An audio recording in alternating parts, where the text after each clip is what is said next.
All right, welcome everybody to the January Municipal Planning Commission meeting for the City of Franklin. Thanks everybody for being here. We will start our meeting with the recognition of the minutes from December. Is there a motion? Move for approval. Second. Moved and seconded. Any discussion? Seeing none, all in favor say aye. Aye. Opposed? Ayes have it. All right, we have the opportunity to elect a chair and vice chair for the commission for 2020. I'm opening the floor for nominations. I move for Mike Hathaway to be chairman. Second. Any others? Bueller? All right, then it's a proper motion. Is there a second? I don't know, do we need a second? Yes. Okay, sorry. You did already, sorry. Okay, all in favor say aye. Aye. Opposed? Ayes have it. Now we'll nominate for the vice chair. I'll nominate Roger Lindsay. Second. Okay, moved and seconded. Any discussion on that? All in favor say aye. Aye. Opposed? Ayes have it. So you know what happens when you don't come to meetings. That's right. All right, let's see, we have an opportunity now in this moment of the meeting for any items that are not on tonight's agenda that citizens would like to discuss. If you'll come forward and we'll listen to your comments. Again, these are items that are not on tonight's agenda, if you want to speak to us about those. All right, I see none, then we'll move on to, oh. There is a list of people that are going to speak. Okay, is that about items that are not on tonight's agenda? Correct, yes, sir. Okay. If you'll just come forward and stand at the podium. And when you come forward, if you'll just give us your name, your address, and keep your comments to about 2 minutes or less, that'd be great. Okay, I'm Jennifer Longo, Riser Point, 1009 Reese Drive. And I have some handouts, and my husband's going to take his 2 minutes and talk to you all. Okay.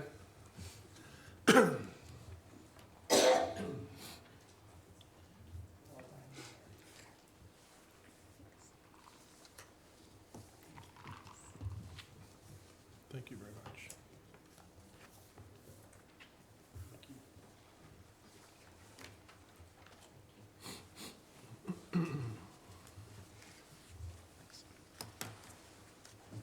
Thank you.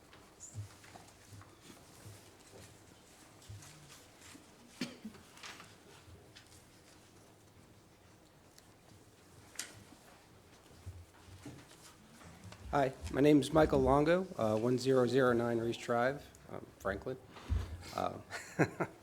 Anyway, just here to discuss the issue of the standing water on the area that was behind Reese Drive on Riser Point and the subdivision. The water's there 365, 7 days a week, obviously 24 hours a day. Sorry if I'm not eloquently speaking. I've been up since 3 o'clock in the morning doing a liver transplant. I work at Vanderbilt University Medical Center. So with that being said, I don't want anything extra. I just want things that were promised to us to be done and to be done correctly. I have a fear that if the bond is released, they walk away, they being Goodall, and we're stuck with this mess. We have mosquitoes that are very bad back there. The summer is horrible. There's a smell coming from there. I don't know if anybody's been able to do it or go by there to see it or smell it, but it's there. We actually have samples of water. I was going to hand them out, but it's kind of gross, and if you open the bottle, it's hard. It's just an idea. Anyway, usually I hate going in public speaking, but I felt this is a big deal. It's something that I feel that needs to be addressed. Again, I don't want anything extra. We have kids in the area. We have older folks that are not as well as I should be. And anyway, I think it's a safety hazard as well as a health hazard. Thank you for your time. Okay, thank you Sorry. very much. Anyone else?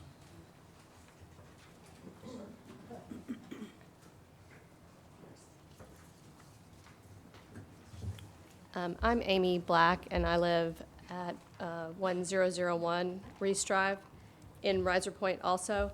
And I have some handouts for y'all, and my husband Kirby is going to speak for the 2 minutes.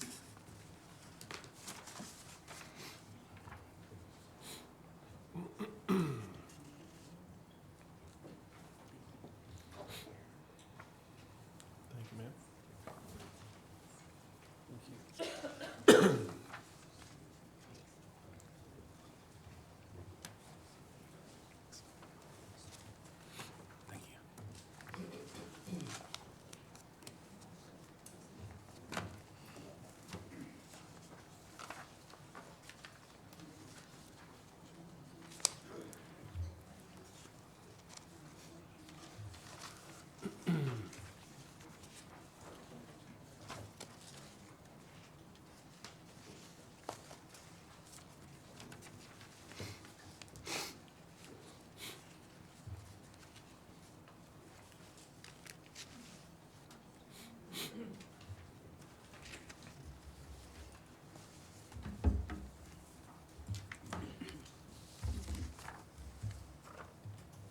You have the floor, sir.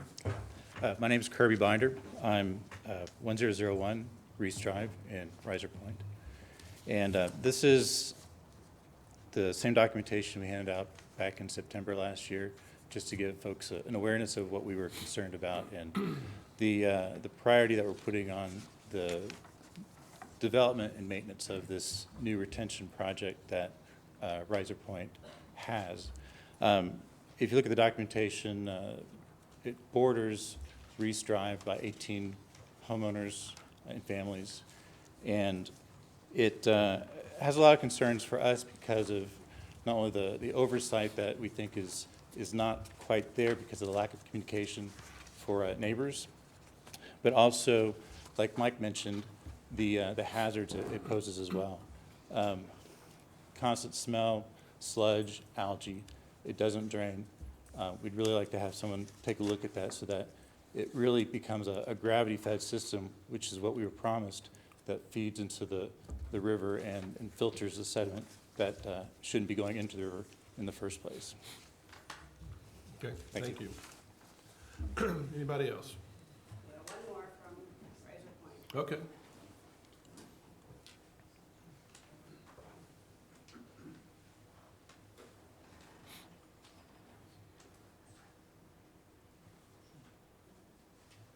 So I know this is a lot of reading material. It's all good. Thanks.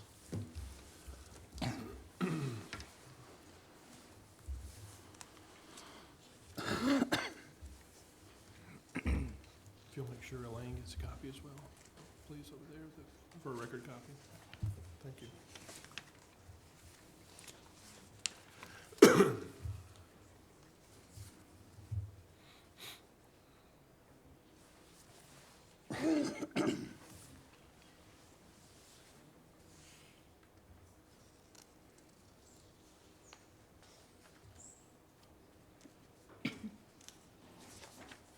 All right, sir. Good evening, ladies and gentlemen. Thank you for your time. My name is Daniel Houghton, and I reside at 1017 Reese Drive, immediately adjacent to the biopond that was installed after I purchased my home there. I have some concerns, not specifically with the issue they have with the slime on top of the water. That's a total disgrace. My concern is with the canoe launch ramp. They moved the original launch ramp away from the dedicated parking spots to an area where they could bridge it with a wooden bridge, and it all came out and it looks very nice. However, the launching ramp has washed out 3 times since I moved there, and someone has paid to put it back. I know that's not cheap. It's very expensive. And last January, on New Year's Day, we had a flood, and the dam that they are concerned with washed away, and all of the water that we're trying to keep out of the Harpeth River and the sediment is all going into the river, and the dam's not there any longer. So I don't know who knows about that, but we have an issue with that. The other thing is, going back to the launching ramp, about 3 weeks ago, we had another pretty good-sized rain, and we've had 3 or 4 of those recently, and there is a huge log that has come across now, and it's sitting on the railroad ties that represent the launching ramp, the canoe launch. And there's a couple things wrong with it. First of all, it is completely not usable at this time. You couldn't take a canoe down there and put it in the water. The second thing is, with both of these rains, it has begun already to wash away. I have no idea what they spent doing it, but they did a fabulous job, and it's all starting to disappear, and in the next big rain, most of that will be down the river. There will be no canoe launch ramp. So, the other concern I have is, when they put the bridge there, after you come off the bridge going over towards the river, it's an immediate 90-degree turn. And you start down this path, and on top of this path is what I call pea gravel. And when they first did it, it was about 6 inches thick. So when you stepped off the bridge, you got in it and you sank down, so there was no concern that you were gonna fall or get hurt. Well, it's all worn down. And in September 5th, I went down to see the last rebuild, not this one, and see how they did the bridge. And as I came off the bridge and started down, being very careful, my feet went out from underneath me, and I have 4 or 5 places on my arm that were cut, and my wrist was sore for a few days, no big deal.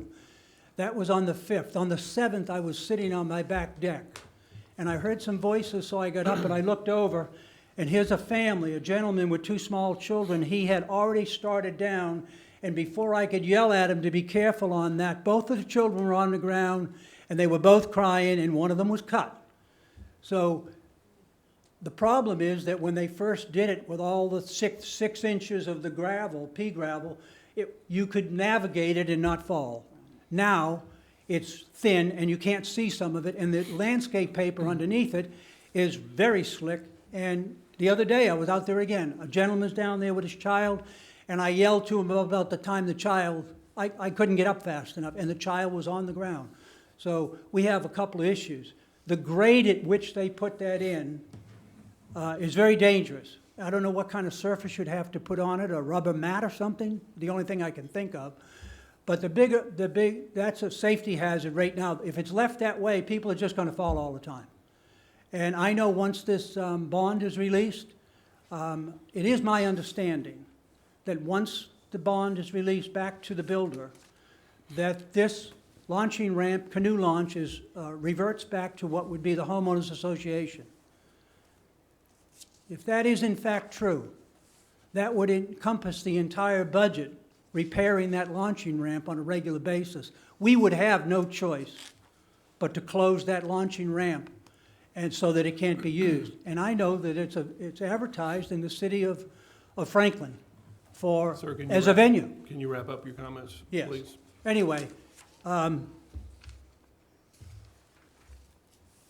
okay, so as a subdivision, we couldn't afford to maintain that, and if the city isn't interested in taking it over with the maintenance in its present form, then we wouldn't have a choice. The other thing is that the whole area back there behind where we live, I was upstairs looking out my window today, and it looks like a landfill with all the trees and all the debris they left after they finished their work. Something needs to be done about that, and I appreciate your time tonight very much. Okay, Thank you. thank you very much. All right, anyone else? Okay, seeing none, is there anybody on staff that wants to comment? I know we haven't had time to review this. We can't really comment much, but I briefly can address the standing water. I'll talk loud enough. I can address the standing water behind the lights on Reese Drive. Per the original plan that dates back some years ago, there was a constructed wetlands as part of their floodplain mitigation and stormwater management facility that was installed and is currently, it's not on a list to be released tonight, the bonds for that wetland, so it is still under review by the city's stormwater inspecting staff. So we're still looking at that, make sure it's gonna function properly. There will, however, as it's called a wetland, it will be standing water, and ultimately will be an ecosystem that takes care of mosquitoes and things like that as it grows. But it was part of the original plan. It's something that is in our BMP manual and is an allowable stormwater treatment method. I'm not as familiar with the canoe launch safety issues, but we certainly, something we can look at if it's to be turned over to the city in the future. I'm not certain about that either. Okay, all right, thank you. So to reiterate, we're not commenting on that, the release of any kind of sureties tonight. That's not bonds or anything like that. Can I ask a question? Yeah, please. What state, well, as far as the bond amount, do you think, all the issues that they've addressed, do you think we have sufficient funds in the bond to cover a lot of the things that they've talked about? I'm sorry, this, If I may address that, please. So, the last time the wetland area was inspected by our stormwater quality people, it is properly graded. The only thing they were waiting for is for the vegetation. And we do have to wait for the vegetation to come up. That should take care of some of the mosquitoes, the mosquito problem and all of that. There is enough should we have to go in there and do repairs. And I can assure everyone that until it is done according to plan, we are not going to release anything. It will not, I promise. About the lack of communication, I'm in constant contact with the HOA representative. He knows my phone number. I give him a heads up on every item that's on an agenda for that subdivision. And he knows my number when he has a problem. So they might want to touch base with their HOA. And certainly, anytime they do have an issue, they can call me. I'm available. And, I can work on it for them. The canoe launch, it's my understanding that eventually that's going to be a city, not theirs. So they don't have to worry about, having to take that over. So, because that came up several months back.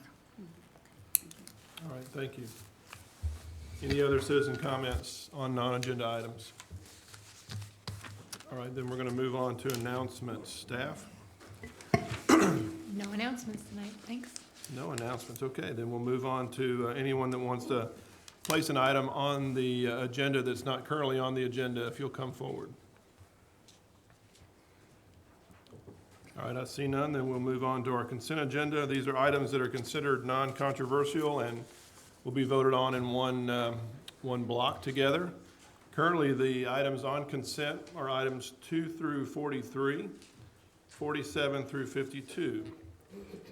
So I'll ask anybody in the audience, staff, or commission that wants to pull an item from the consent agenda, please let me know. Otherwise, I'll entertain a motion. move for approval of the consent agenda. Second. Okay, it's moved and seconded. Any discussion? All in favor, say aye. Aye. Opposed? Ayes have it. All right, we're going to move to item number 44. Consideration of Resolution 2020-02, a resolution approving a revised development plan for McKay's Mill PUD subdivision for the property located north and south of Liberty Pike and east of Turning Wheel Lane. Staff? Good evening, Commissioners. This resolution does not change any of the entitlements to the McKay's Mill Pub. What we are doing here is including now indoor animal use as an allowed use. It was not specified under the SDX zoning for McKay's Mill. That's the only thing that will change. It will be an allowed use in their commercial areas. Okay, thank you. Is there anyone in the audience, other than the applicant, that want to speak on this item? If you'll come forward and come to the podium and tell us your name, where you live, and if you'll keep your comments to 2 minutes or less, we'd appreciate it. Thank you, Mr. Chairman. Alderman Beverly Berger, representing Ward 1, City of Franklin, where this property is located. And I come here tonight speaking 100% in favor of this use. We have taken many, many years trying to find a proper business for this property that's been abandoned for years and vacant and empty. And we had a store that went in there, a Sears Home Store, which should have been out on a very busy highway, and we knew that they would be there a short time, and that's true.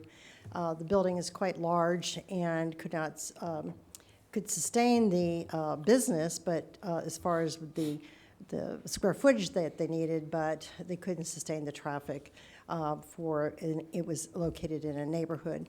So we've looked at many places. I've talked to many commercial real estate people who've tried to bring people, 20 and 30 businesses into that building, but it's either too large, and if it's large enough, then it's in a neighborhood residential area surrounded by homes. It's just not a proper place for their business where they need the traffic. We have found a good neighbor in Nashville Canine. The gentleman, Ali Hamari, has gone door to door and talked to all the neighbors in the surrounding area. He's gotten a warm welcome and surprisingly no negative comments that we know of in that neighborhood, and the HOA as well. They were here to speak on that tonight. So the building sits in a corner down in, sort of away from the road, and it's not very visible. It has high windows, so it's nothing low. The gentleman has been in business 14 years, has a good track record. He's going to be soundproofing the building, same kind of soundproofing you do in theaters. They have no need for outdoor runs or anything. Everything is inside. It's quite state-of-the-art. It's done in a lot of cities. He trains animals for our security, our police, for medical reasons, people with Parkinson's and diabetes. He trains them for high security for CEOs and celebrities. He trains dogs for those types of people. He will be using the building. He will occupy the building. He'll be a good neighbor, I'm sure, because he has very, very low traffic. People don't come and go to him. He goes out and picks up the dogs and trains them within 3 to 4 to 6 to 8 weeks, and then they're gone. But he takes them out every day in the community to make sure that they are acclimated to the community and are trained properly.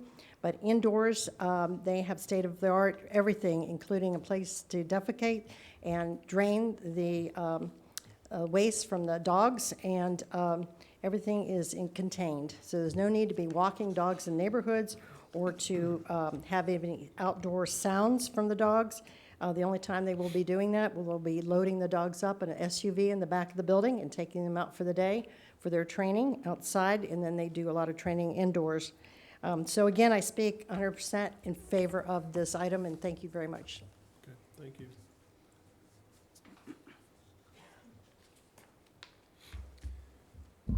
Hello, thank you. My name is Chad Story. I live at 1110 Old Cameron Lane in Franklin, Tennessee. I'm also a Williamson County Commissioner for this area.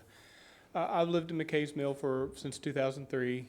When I moved in, less than 10% of the population, or the building there was complete.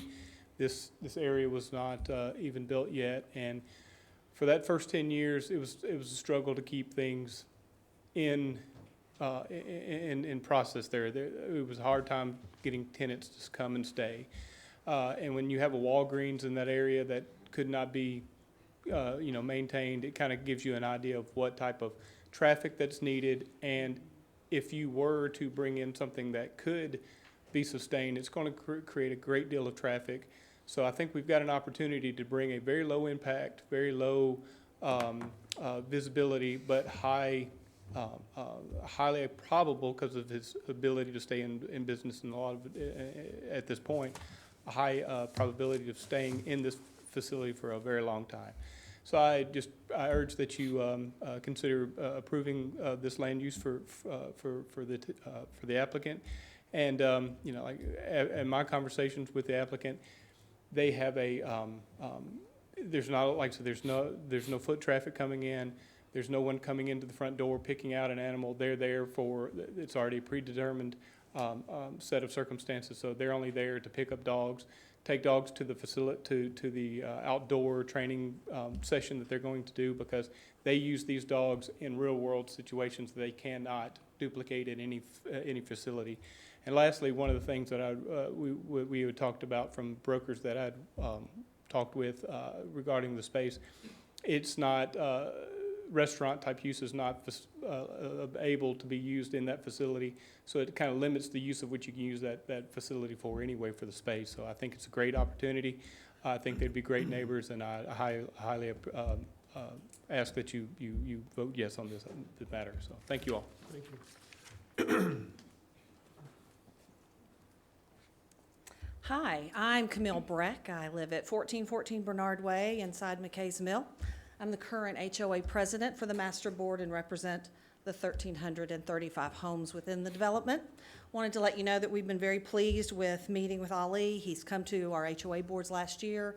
He did walk around and talk to the neighbors. We're excited about the opportunity for a business like this to be in our area because of its low traffic impact. It's right there at a roundabout. We have kids that ride their bikes, love to go to the Publix. And just to have somebody that, you know, when he's presented to the HOA board, he said, you know, you might have 6 police cars there picking up or working with their training dogs. And that is something that our neighbors would love to have and welcome. We are tired of the building being vacant. We're having to call when it needs to be mowed and maintained by the real estate development company or the real estate agent that's got it listed. It's, you know, it's dark. The parking lot gets, people park cars in it and campers and things like that. So we're really excited about this type of business being allowed to come in and use the facility as a neighbor. And so again, we just don't want it sitting empty anymore. We like that the area would be maintained and the traffic, the low traffic his business would bring. So we wholeheartedly support this and hope you will as well. Thank you. Thank you. Anyone else?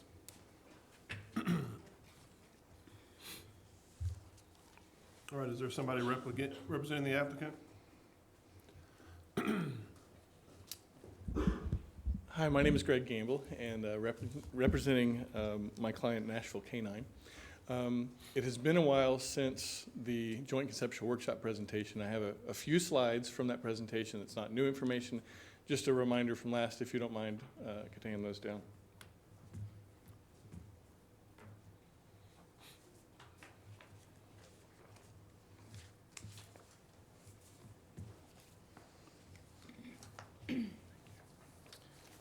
Nashville Canine is currently in discussions with Walgreens on a lease agreement.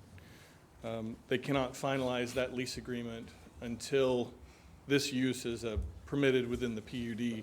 There are also conversations being had about the potential purchase of the building.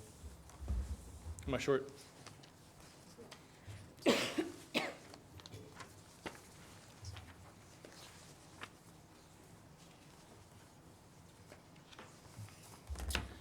What you'll see on the second page is the photographed elevation of the Walgreens building. You'll see how few windows there are in this building. For Walgreens, it was great for their purpose for sales and for the retail that they were selling. For Nashville Canine, it really becomes a sound barrier to the neighbors that are around, but also limits the distractions that the dogs may have within the space. The next page shows you a typical interior of what the dog training facility would be. This is a very high-end facility. It's a very clean facility, and it's the nature of why and how these dogs are trained. What I'd like to direct you to, if you wouldn't mind, is the very last page. In the new zoning ordinance that was adopted at the end of last year, Animal Services indoor, section 5.1.4 D2 states, the building footprint for any indoor portion of animal services shall not be located within 200 feet of a property line of a residential lot, but may be reduced to 100 feet if the building is soundproof. I wanted to show you how this building would respond to the new zoning ordinance, and this building will be soundproof. And the blue line that you're seeing here, that blue box, that's the 100-foot offset off of Walgreens. The closest residential lot is 197 feet. So we're still within that 200 feet. The soundproofing is required, but I wanted to show you that for your reference. Thank you. All right. Do I have a motion? Move for approval. Second. Moved and seconded. Any discussion? Seeing none, all in favor say aye. Aye. Opposed? Ayes have it. Item 45, consideration of ordinance 2019-59, an ordinance to rezone 20 acres from planned district to planned district 12.7 for the property located north of Del Rio Pike and east of Brink Place, located at 801 Del Rio Pike, the Madison PUD. Staff? Thank you, Mr. Chairman. The multifamily development currently consists of 182 existing multifamily units, and the applicant is proposing to add 3 buildings consisting of 72 additional units, increasing the overall number of multifamily units to 254. The envisioned Franklin land use plan places this parcel in the multifamily design concept, which supports the request. Staff recommends approval to the Board of Mayor and Aldermen. All right, thank you. Is there anyone in the audience other than the applicant that want to speak to this item? Okay, if you'll come to the podium.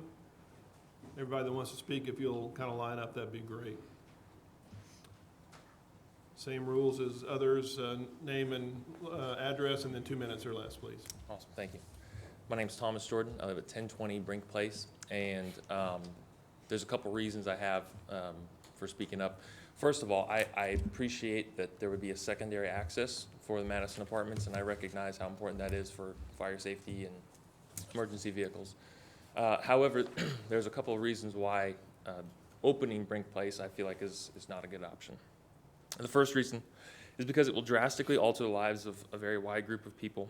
Brink Place has become a tight-knit community of neighbors who host birthdays and block parties where kids ride bicycles and skateboards, free from the rushing traffic flying through Alexander Drive, where cars oftentimes speed past the four-way stop at Brink Place. The dead-end side of our road is a haven for our neighborhood.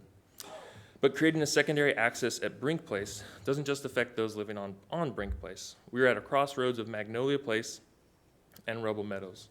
This means it would create a new traffic flows via Rebel Circle and Alexander Drive. Those 2 main inroads, in addition to Edwards Circle, have already weathered the storm of speeding commuters trying to bypass Hillsborough Road construction traffic or school traffic for the last few years. But adding this access point will bring it back in full force, and this time for good. The second reason Brink Place is the wrong spot for an access point is because there are 2 other spots available that would make less of an impact on surrounding neighborhoods and create a quicker access for residents and emergency vehicles.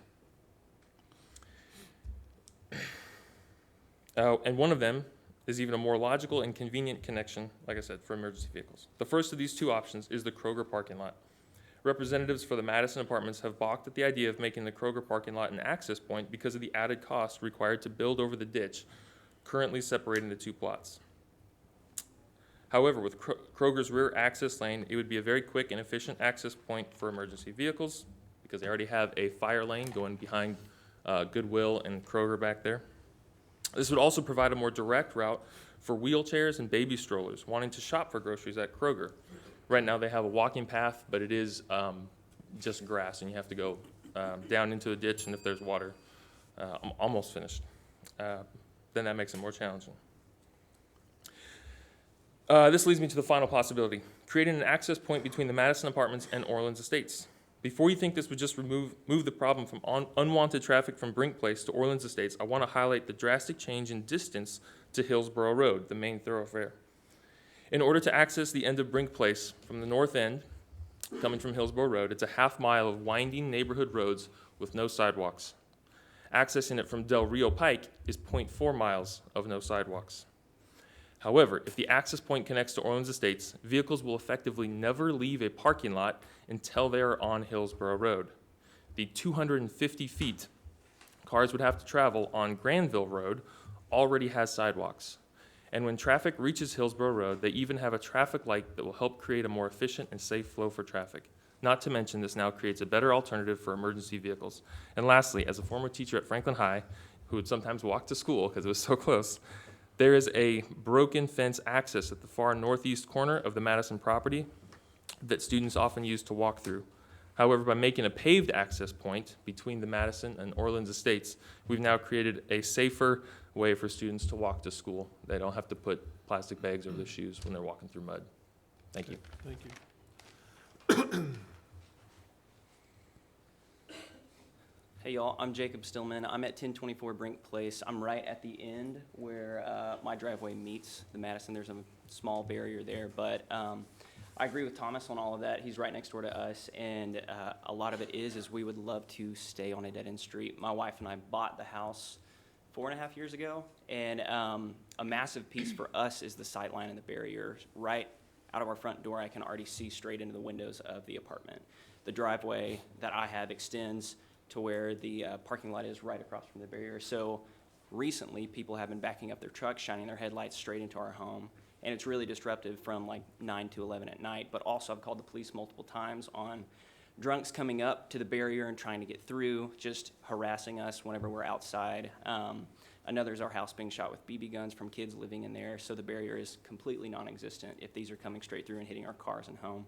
Also, people jumping over our fence, breaking our fence, adults, kids, people from Franklin High. Am I done? Oh, I'm sorry. But yeah, it is really hard living in this neighborhood and knowing that this is going to happen, because if the road is going to go through and if the fire code needs to be kept up, the code that is wanting to be bound down is something that is the barrier. So I feel like it is something that should be kept up and built up. I can see straight through all times of the year. There's some overgrown weeds, which I feel like they think pass for something that is usable, but it is not. So yeah, I think that's a massive concern for us and the safety of all the kids on our street, people that we hang out, have block parties, really want to enjoy the space that we purchased compared to people who are coming in and just renting a spot. So we'd love to live there forever.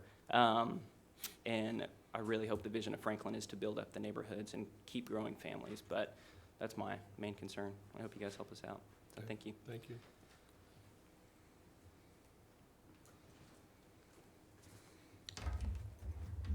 I'm going to use this area.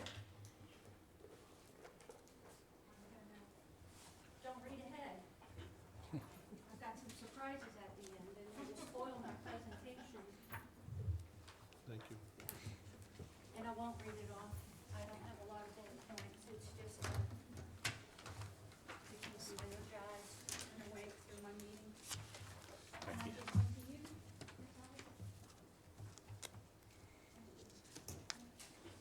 Yes, I'll give them to you. I'm Kelly O'Brien. I live at 1025 Brink Place.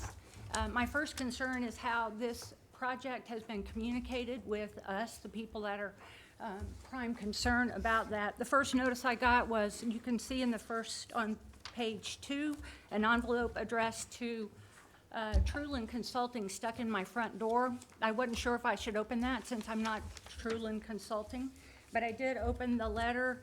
You'll see on page 3, it starts with Mr. O'Brien. The letter is unsigned and undated. The point that I'd like to make on this is the sentence that says, "The project will have little effect on you."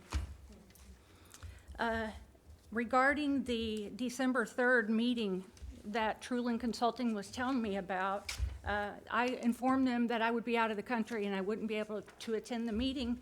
I requested a change of date and I was denied. My voice is shaking.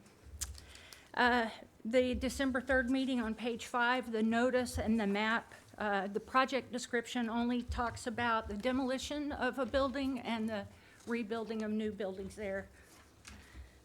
It was postmarked November 25th, 3 days before Thanksgiving.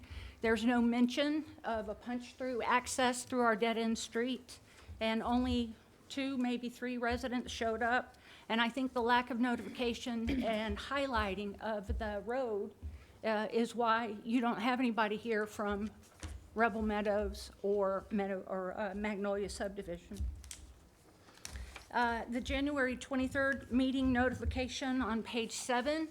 Again, the notification is the nature and scope of the application request is to allow 64 additional units. On the map on the reverse side, they highlight the buildings that will be affected. Again, nothing about essentially ruining our way of life on Brink. I live at the very end of Brink Place, and there's a majority of people who are not aware of this because of this lack of communication. So the picture starting on page 9, that's the east view on Brink Place, crossing Alexander. And then you go further on page 10, that's straight on Brink Place. Looking at the end, this is where the proposed cut-through is. On page 11, I'm standing on my front porch. That's my driveway. That's Mr. Stillman's yard across the street, and that is where the proposed cut-through is. On page 12, those are our driveways. That's the dead-end access that they want to make a thoroughfare. That's me this morning on page 13, not very happy. You can see that's where the proposed cut-through is. That's my truck on the right, and that's the end of my driveway. And if you look, you'll see the red reflector. That is where the dead end is. I don't have time for the rest of the slides, but the existing traffic that flows through there are listed from those neighborhoods. The traffic issues are bullet pointed there as well. And the list on page 16 talks about who the owners are of this apartment complex. They don't live in Franklin, Williamson County, or the state of Tennessee. And the last page is asking who is here to support the residents, owners of Brink and the Magnolia Rebel Meadows. Okay, thank you, ma'am.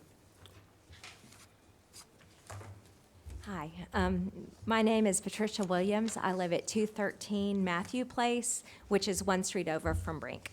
My husband and I moved to the neighborhood, which backs up to Madison Apartments, then called Meadowview, in 1995. Back then, even without sidewalks, Rebel Meadows and adjoining Magnolia Place subdivisions were a safe place to push our newborn baby in a stroller. Now, 25 years later, that is no longer the case.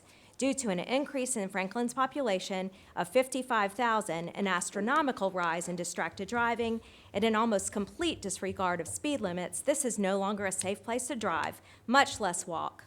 I have a special needs daughter who I can no longer take on walks in our neighborhood. Almost daily, I see children walking home from school or from the bus stop at the corner of Del Rio and Alexander Drive in the middle of the street. It is especially dangerous on the stretch along Alexander that backs up to the Madison across from Magnolia Place Apartments. There is nowhere to walk safely. These children are at the mercy of whoever blindly turns around that corner with their view blocked by the wall of the Madison.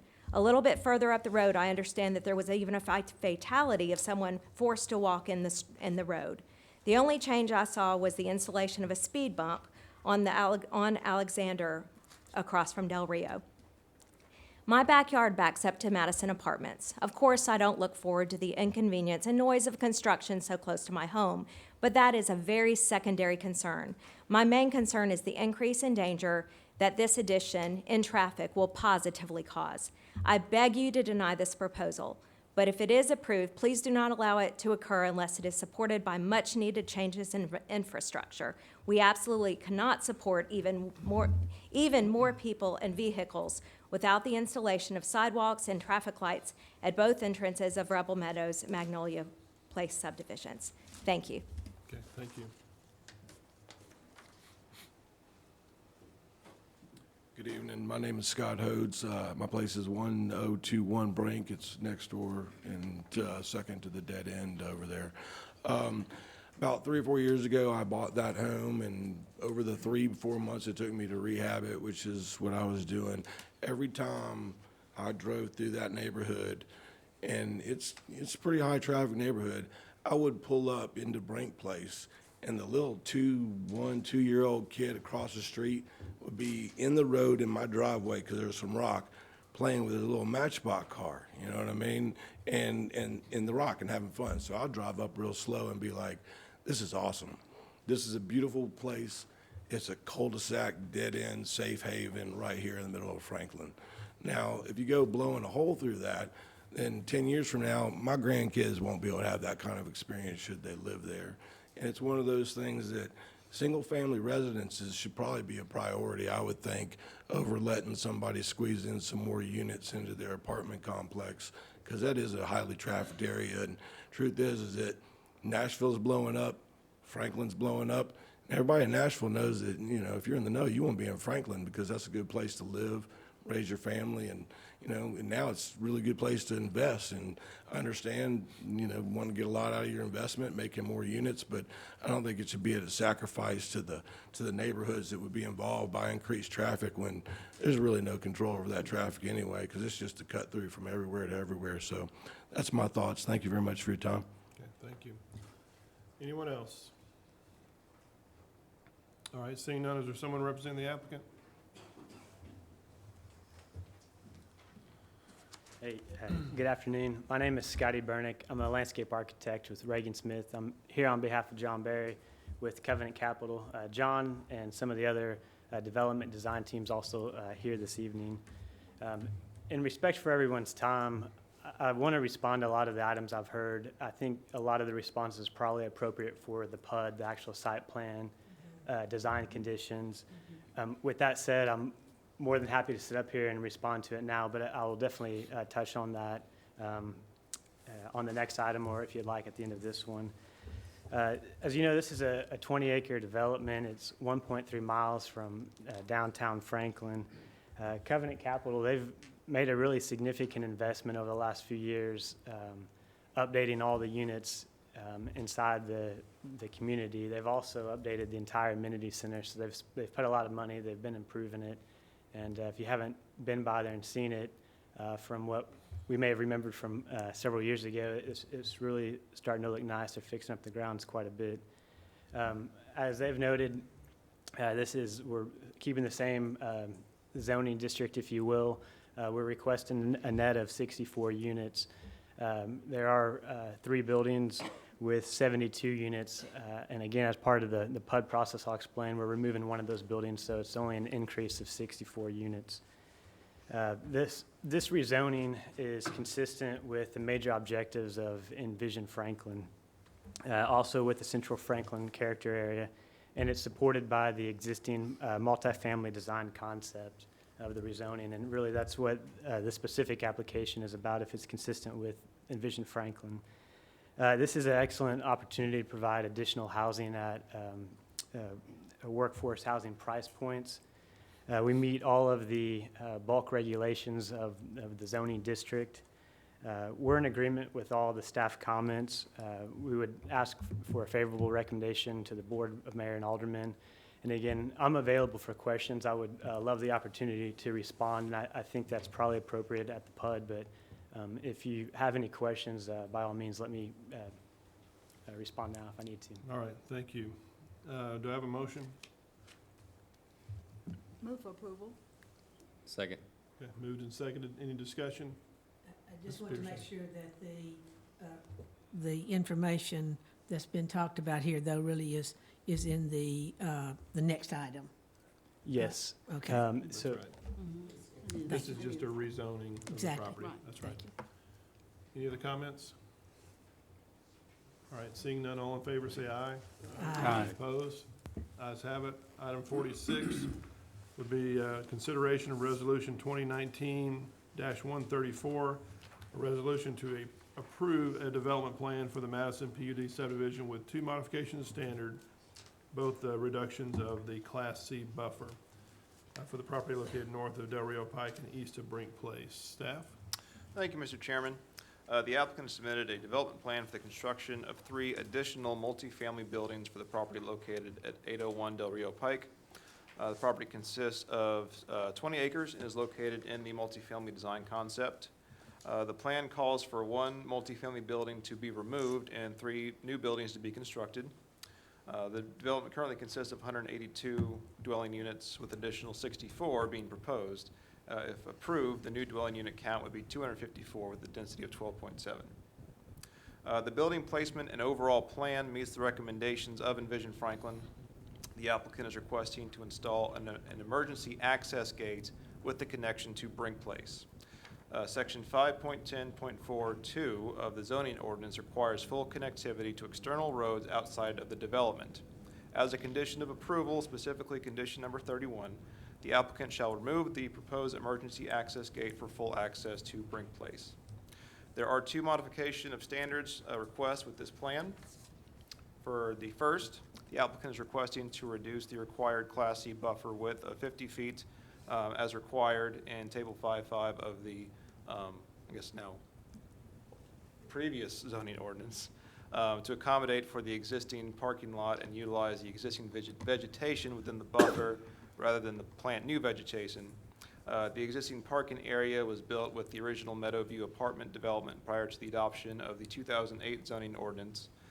The new construction is located internal to the site, and new vegetation would disturb the greenery that has already established itself as a natural buffer between this development and the neighboring single-family lots to the west.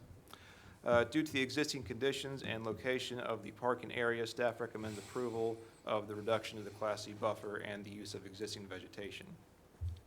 For the second request, the applicant is requesting to reduce the required Class C buffer along the eastern property line by 12.5 feet in accordance, or to accommodate, excuse me, the existing structures and rear patios that would be prohibited within the Class C buffer.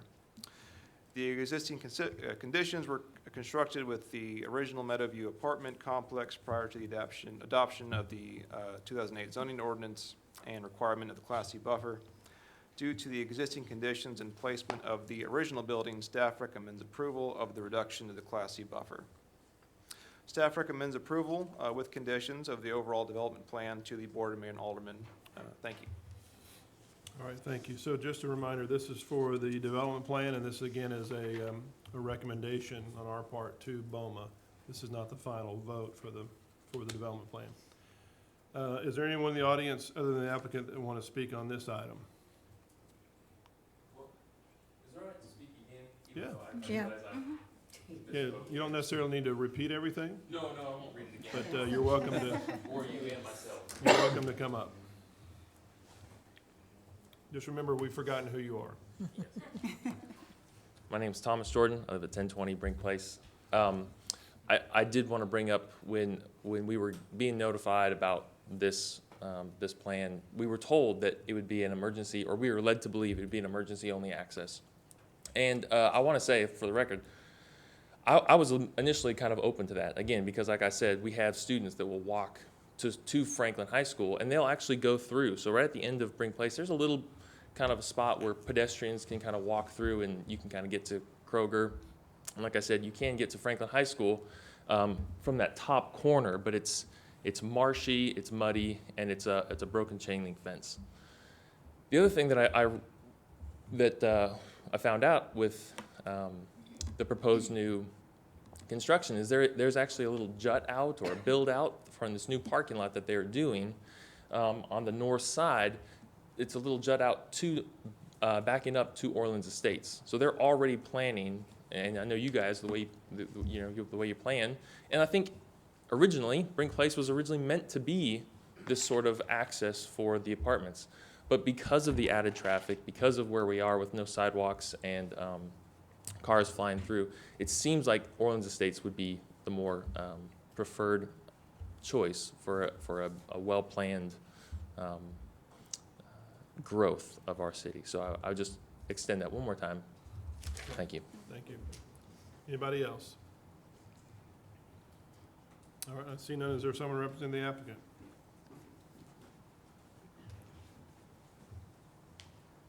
Hey, good afternoon, Scotty Bernick, Reagan Smith. As you know, we're proposing 3 new multifamily buildings on this site, 64 units. There's currently ingress-egress off of Del Rio Pike, and there's Brink Place right-of-way at the northwest corner of our site. And wanted to note a few items. On the northwest corner of our site, there's an existing right-of-way. It's not right-of-way, it's an existing turnaround or cul-de-sac easement. That was actually put into place due to a condition of approval from a BZA back in the late 70s. And the reason that's important is there are 2 reasons that was discussed. Obviously, that was a sensitive topic then. It's a sensitive topic now, and we'll give you a little bit of justification on sort of why we're proposing what we're proposing. But the turnaround and cul-de-sac easement was, one, done to allow an ability for Brink Place to not dead end into the property line, but literally to have a cul-de-sac for emergency services. That would prevent a fire truck or even a car from backing into the resident's driveway on the dead end. Now, I get they don't get a lot of traffic, but that was the intent of that cul-de-sac easement on our property. The second reason for the cul-de-sac easement at the northwest corner was not only to connect and provide ingress-egress from the Madison, formerly the apartment complex, Meadowview, but also to provide access to Orleans Estates directly to the north. That allowed Orleans Estates, if they were to develop in a certain way, to cut through our property through the easement to access Brink Place. After that, in the early 80s, site plans were done, and at that time, the site plans were designed with a dead-end parking on the apartment complex. So as we went through sort of the history on it and looked at it, We also, as part of this process, we submitted a traffic impact study. When we do that, we have a third-party traffic engineer consultant that reviews that on behalf of the city, and they make recommendations. And the recommendation from the traffic impact study was to provide an emergency access to Brink Place. So at the kickoff of this project, we initially went into it before getting real dialed in with the understanding that we were going to have an emergency access. We had always agreed to having this connection point. We completely agree with staff that this should be a connection, but that's how we presented this to the neighbors. One of them mentioned emergency gate, and that's sort of the history on that. As we went through the process, we've heard comments, I think, from different boards on we would like access and no, we wouldn't like access. So I assure you the design intent initially was in a good faith effort to provide a good design that, number one, has connectivity for emergency services, period. And then two, be respectful to the existing condition that's in place now.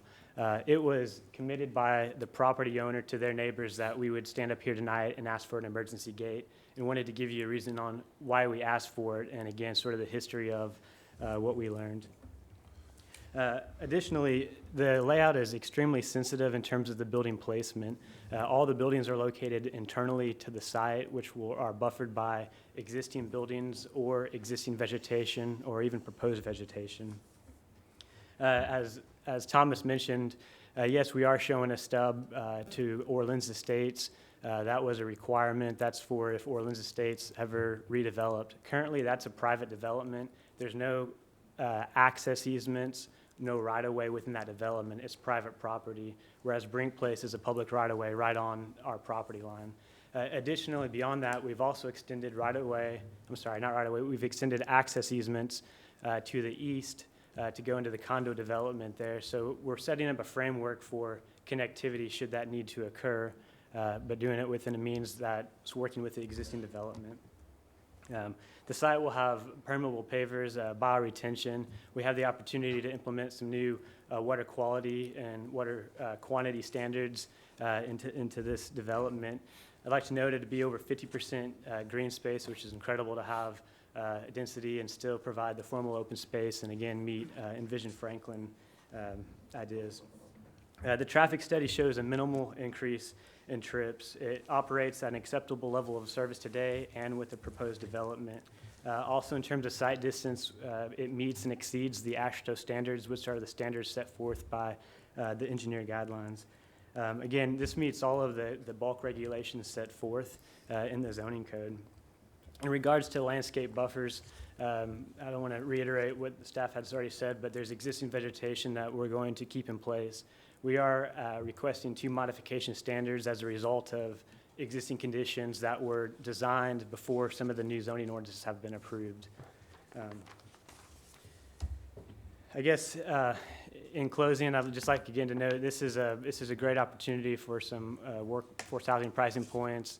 It makes a lot of sense. The developers gone out. We're reaching out to the neighbors even prior to the notices going out. There was communication. So the effort in terms of notices was nothing intentional to do anything wrong. They had even reached out before that went out. So I hate to hear that. They weren't aware of it. Again, I'm here for questions and answers at the appropriate time. The owner is here. If you all have any questions, please let us know. All right, thank you. Is there a motion? Move for approval. Second. Moved and seconded. Any discussion? Ms. Peterson? I definitely think that the Brink Place ought to be an emergency access only. I mean, in the case of an emergency, either on either side there, it could be used.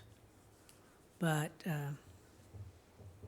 that area there is definitely not needing to be a through for any extra traffic. Do you want to make a motion? Is that a motion? Well, I will make a motion that the drawing says emergency access. it does indeed. There's a condition to remove it. Yeah, the condition. The condition, though, is to remove it. that's right. So I move that we continue to have the Brink Place exit as an emergency exit only. Second. Okay, moved and seconded. Yes, ma'am? Discussion. Yeah. Okay, here we go again, down the Exactly. slope, okay. According to our zoning ordinance, okay, and I want to be very clear on this. According to our zoning ordinance, we're to have full connectivity when we have a development. And as one from my 8 years of being an alderman over public safety, at that time, each alderman had a niche, and public safety was mine. And one way in, one way out is a disaster for public safety, for fire and for police. Now, for those residents that are sitting there, I feel your pain, I hear you. But the one time that we have anything happen, and there's that one way in and that one way out, we have a disaster. And what I want to get over to residents, and sitting where I sat for 8 years and dealing with all kinds of issues, and having the fire chief and police chief come in and sitting where I sit, listen, I know that you want your kids to be able to play in the street, and you want your kids to be, but where we are, especially where we are now as a nation, that's no longer realistic. And our zoning ordinance says, and today when we make this exception and pass this on to the Board of Mayor and Aldermen, you know where we are? We're in for a headache. I think what we need to do is start educating our developers to stop putting emergency gates on their plans and stop setting it up so that when residents come to these meetings, they expect that to be what we're gonna have. Part of the reason I feel that we have so many traffic headaches is because of this very thing, not having full connectivity. That's why Spring Hill is in the shape it is in now. One way in and one way out. That's why Columbia Avenue is in the shape it is now. I think that we, as planning commissioners, are just gonna have to step up to it and take the hits that we're gonna take. Because we're gonna have a lot of people that are not gonna be happy with us. But I think it may not be the best, okay? It may not be the best place for it, but I think we have to have that. We're adding 64 more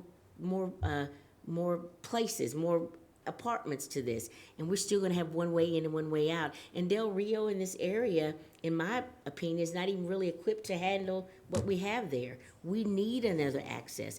Brink Place is a city street right now. And we have an opportunity to meet what our zoning ordinance already tells us we need to do. So if we don't want full connectivity, let's change the zoning ordinance. Until we do, I don't think we need to start making exceptions to this. I just think we're getting ready to head down there. And I absolutely sympathize with the residents here and their way of life. But I just don't think we need to head down this slope with this. I'm not gonna be able to support this. I just won't. Okay, any other comments? Ms. Peterson? I would just like to say that the emergency access would be used in emergencies. That would definitely be an availability to get in and out. And as far as the connectivity in this area, and I don't mean just Brink Place, if you look at all of that in this area, first of all, you do eventually have the river and everything, but it is just not a place where the connectivity that I think of that would be appropriate would work here, because it's not just the Brink Place people, but the people even in what will be the Madison would have an awful lot of drive-through maybe. It's not a place where, I used to think that on everything you'd have another parallel street, available to it. But there are places, particularly in central Franklin, where that's not possible because of the river or the railroad or the spoke streets coming in and everything. And so that's the reason that I am in favor of this. This is just not a place where the idea of emergency access is a place where that should be workable here for the reason to have a second access, which would be a big improvement over what they have now. Because right now they only have the one-way in and out. They don't even have the emergency access there. All right, any other comments? So this is an amendment to the main motion. We'll vote on that now. No other comments, and all in favor say aye. Aye. Opposed? No. No. Okay, with noes, please raise your hand. You're a no? Okay, motion passes. So, let's talk about these modification standards. We'll do those one at a time. The first request was to reduce the buffer, the Class C buffer to the west, because of the existing vegetation. Do I have a motion for that, amendment to the main motion? Move for approval. Second. Okay, moved and seconded. Any discussion on that item? All right, all in favor say aye. Aye. Opposed? Ayes have it. Yes, ma'am. Who moved and seconded? I second. Ann and Alma. Ann and Alma. Thank you. Yes. It was unanimous, yes, ma'am. All right, item number 2, modification standard request is to reduce the Class C buffer on the east side to 12.5 feet. Do I have a motion for that? Move to approve. Second. So, It's Alma, the other way. Ann again? Okay, any discussion on that amendment to the main motion? All right, all in favor say aye. Aye. Opposed? Ayes have it. Unanimous? So we're back to the amended motion, amended main motion. Any other discussion on that? All right, seeing none, all in favor say aye. Aye. Opposed? Ayes have it, unanimous. Is there a motion for adjournment? So moved. Second. All in favor say aye. Aye. We are opposed. We are No, we are adjourned. not.